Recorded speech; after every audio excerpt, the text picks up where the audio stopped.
இந்த படத்தில் ரஜினிகாங்கில் அந்த மாதிரி என்ன டிஃப்ரெண்ட்டாக பண்ணியிருக்கீங்க? ரஜினிகாந்த் படத்தில் நான் எதுவும் டிஃப்ரெண்ட்டாக பண்ணல. ஆனால் இயக்குனர் அவர்கள் என்னை டிஃப்ரெண்ட்டாக காமிச்சிருக்காரு. ம்.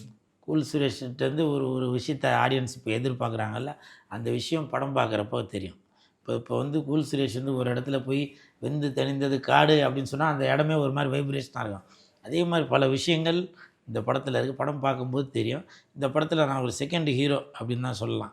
ஏன்னா டேரக்டர் முதல்ல என்கிட்ட கதை சொல்லும்போதும் நீங்கள் ஒரு செகண்ட் ஹீரோ அந்த ரேஞ்சு தாங்க அப்படின்னாரு. ப்ரொடியூசரும் அதான் சொன்னார். எனக்கு அதான் ஒரே ஒரு ஹீரோயின் தான். அவங்களுக்கும் பங்கு இருக்குது, எனக்கும் பங்கு இருக்குது. நான் ஒரு முறை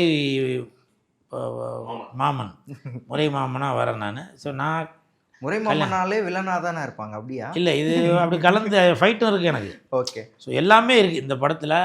ஹீரோ அவர் தான், ஆனால் எனக்கும் பங்கு இருக்குது அப்படின்ற மாதிரி. எனக்கும் ஃபைட் இருக்குது, எனக்கும் சாங் இருக்குது. ஆமாம் ஆமாம். ஸோ அப்படி வந்து எனக்கும் ஒரு இம்பார்ட்டன்ட் கொடுத்து இந்த படத்தில் கொடுத்துருக்காரு இயக்குனர் அவர்கள்.